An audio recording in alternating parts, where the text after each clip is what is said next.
안녕하세요. 10년 전 이맘때 아빠한테 버려졌습니다. 고등학교를 올라가기 직전이었어요. 아빠가 제 존재 자체가 자신을 너무 힘들게 한다며 자기 앞에서 사라져 달라고 했습니다. 이해했어요. 어린 나이였지만 이해할 수밖에 없었습니다.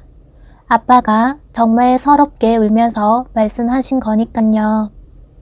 그리고 그맘때 저는 사춘기가 오면서 이미 인생이 무의미하다 느꼈고 매일같이 죽고 싶다는 생각만 하고 살 때라서 차라리 아빠랑 떨어져 사는 게 낫다고 판단했습니다.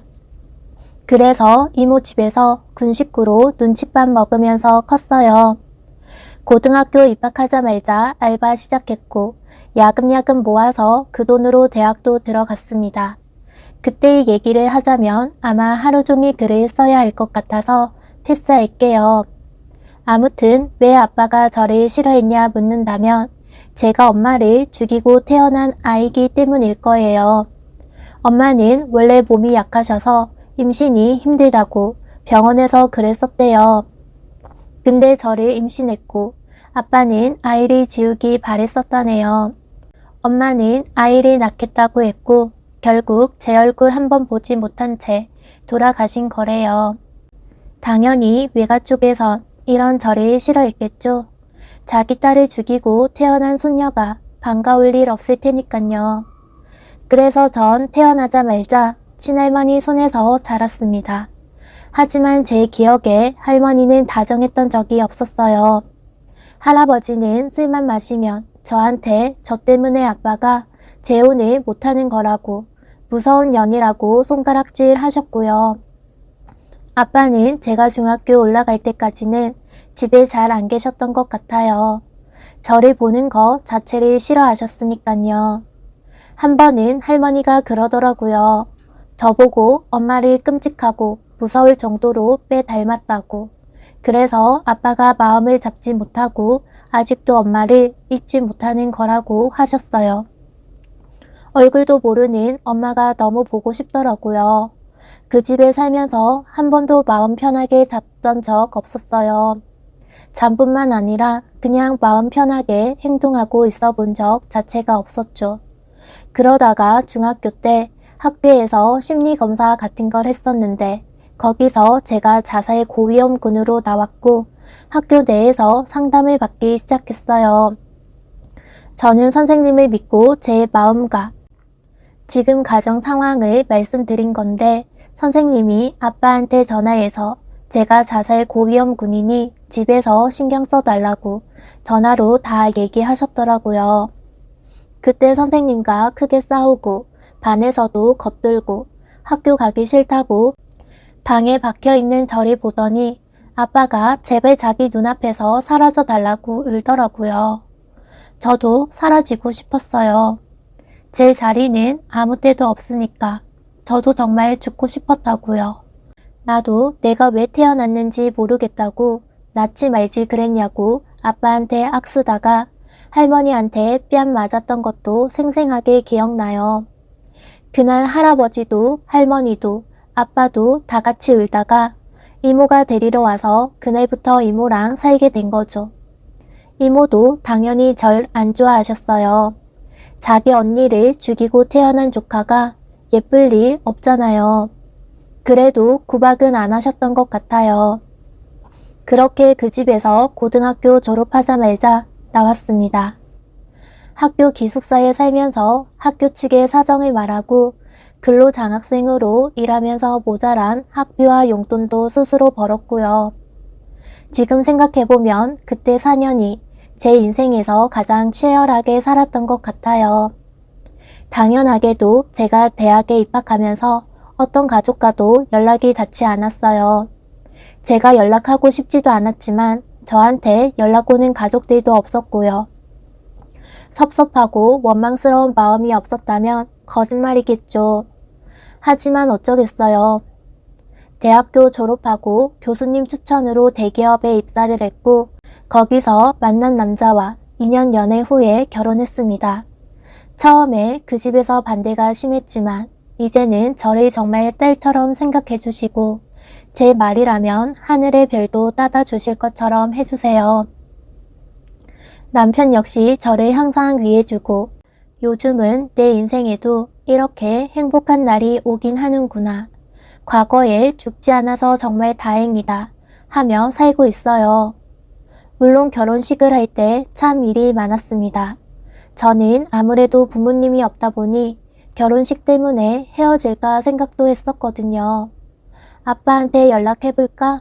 이모한테라도 말해볼까? 고민했었지만 남편도 제 뜻을 존중해주기로 했고 시부모님들도 저에게 억지로 가족들에게 연락해서 와달라고 할 필요 없다 하셔서 결국 결혼식장엔 혼자 입장했고 대신에 시어머니께서 제 혼주석에 앉아주셨어요. 시댁 친척들 시선이 곱진 않았지만 다행스럽게도 결혼을 잘 마쳤고 지금은 아주 잘 살고 있습니다. 더 이상 과거는 떠올리지 않고 살겠다 다짐했었죠. 그런데 갑자기 아빠가 연락이 왔어요. 모르는 번호라 택배인 줄 알고 받았는데 아빠더라고요. 한번 만나고 싶다는 말에 일주일 밤낮으로 고민했습니다. 남편이 옆에서 제가 하고 싶은 대로 다 해도 된다고 해주지 않았다면 전 아마 계속 울기만 했을 것 같아요. 이런 상황을 상상한 적이 있긴 해요. 나중에라도 가족이 찾아오면 어떡하나 싶었는데 저는 단호하게 뿌리치고 내 인생을 살 거라 생각했었거든요. 그런데 막상 눈앞에 그 일이 닥치니 차마 그렇게 모지게 할 수가 없더라고요. 결국 남편이랑 같이 퇴근하고 저녁에 아빠를 만나러 갔습니다. 제가 결혼한 줄 뒤늦게 소문으로 알고 계시더라고요. 결혼식에 부르지 않은 제 마음을 이해한다고, 너무 늦게 알아서 미안하고 절 버려서 미안하다고 제 앞에서 무릎을 꿇으셨어요. 용서가 안 될 걸 알지만 용서해달라고 고개 숙이시는데 이제 겨우 50을 넘긴 아빠의 머리가 왜 이리 희끗희끗한지 저도 모르게 눈물이 나더라고요. 그렇게 한참을 세 사람이서 말없이 있다가 제가 피곤하다고 먼저 일어섰습니다. 남편이 아빠를 대신 집까지 모셔다 드려도 되겠냐 물어서 부탁한다 하고 전 먼저 집에 왔어요. 그날 아빠랑 남편이랑 술 한잔 했다더라고요.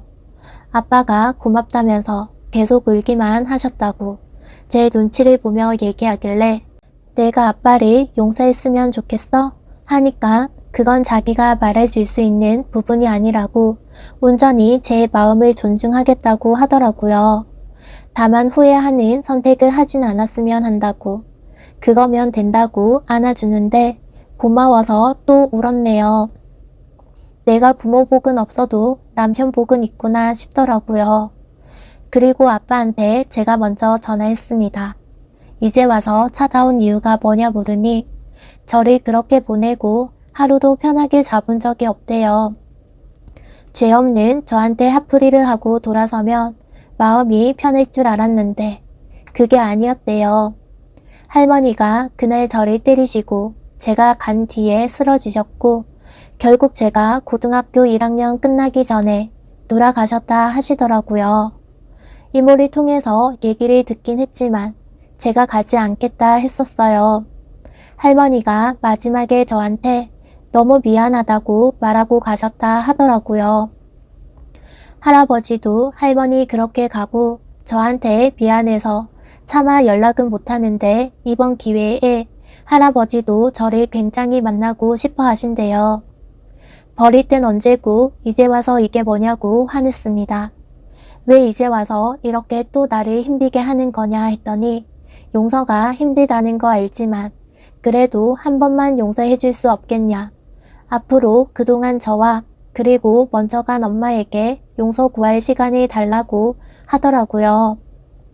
지금 당장 답해주지 않아도 좋으니 천천히 생각해보고 연락 줬으면 좋겠다고. 그리고 4층짜리 원룸 건물 명의를 제 앞으로 해주시겠다고 남편과 시간 정해서 알려달라고 하시는데 건물로 제 마음을 돌리려고 하는 것 같아서 기분이 좋지 않더라고요.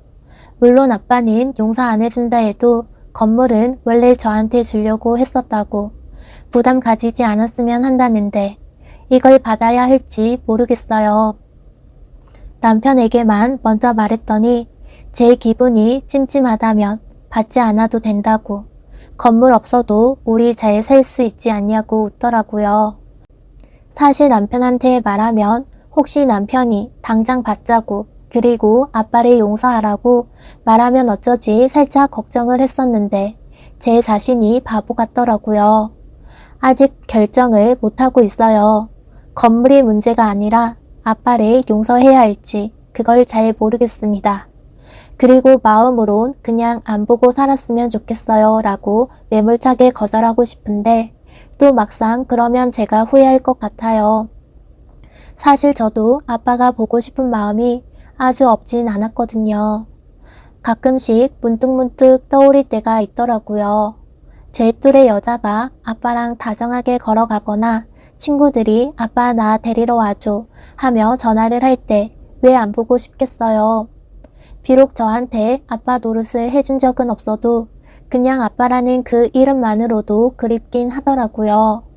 그래서 이걸 어떻게 해야 할지 결정을 못하겠습니다.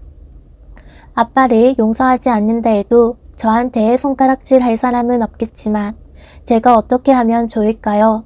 남들에게 물어서 될 문제가 아니라는 건 저도 너무 잘 알고 있지만 마음이 너무 괴롭고 복잡해서 이렇게 익명 공간에 누군가에게라도 묻지 않으면 가슴이 터질 것 같아서 힘들게 글을 쓰게 되었네요. 제가 어떻게 해야 후회하지 않을까요? 앞으로 어떻게 살아야 할지도 막막하네요. 제발 저에게 인생 선배로서 이런저런 조언들 말씀해 주시면 감사할 것 같아요. 조금 추가할게요. 건물 얘기로 말이 많으신데 제가 어릴 적부터 이미 친가는 잘 살았습니다. 아빠 역시 사업을 하셔서 집에 돈이 많다는 건 어린 저도 대충 알 정도였으니깐요. 건물에 조금도 욕심 없습니다. 시부모님 노후 잘 되어 있으시고 저랑 남편 잘 벌고 있어요. 아직 둘 다 20대 중후반이라 아쉬울 거 없습니다. 다만 살 날이 많은데 제가 살다가 아빠와 인연 끄는 것을 후회하는 순간이 올까봐 걱정이 돼서 글 쓰는 거니 본질을 봐주세요. 건물은 중요하지 않는데 괜히 이 부분을 썼나 봐요. 건물보다는 제 이야기를 봐주셨으면 해요. 건물은 전혀 중요한 부분이 아닙니다. 학비는 저도 모르겠어요. 중학교 때 그렇게 이모집에 가게 되면서 연락을 해본 적이 없거든요. 입학금은 면제받았고 첫 등록금을 절반은 외가에서 해주셨어요. 절반은 제가 모은 돈으로 했고요. 제가 대학에 들어갈 거라고 생각을 안 하셨을 수도 있을 것 같아요. 저 역시도 연락을 안 했으니 이 부분에 대해선 지나간 일이라 묻기도 좀 그렇네요. 꼭 돈 타령하는 사람이 되는 것 같아서 기분도 상하고요. 그리고 정말 건물에 욕심은 없어요. 그깟 건물 없어도 지금 사는 게 어렵지 않고 부족한 게 없으니 어떤 것도 받고 싶지 않은 게 사실입니다. 저도 천천히 어떻게 하는 게 좋을지 생각해 볼게요. 긴 글 읽어주셔서 감사합니다.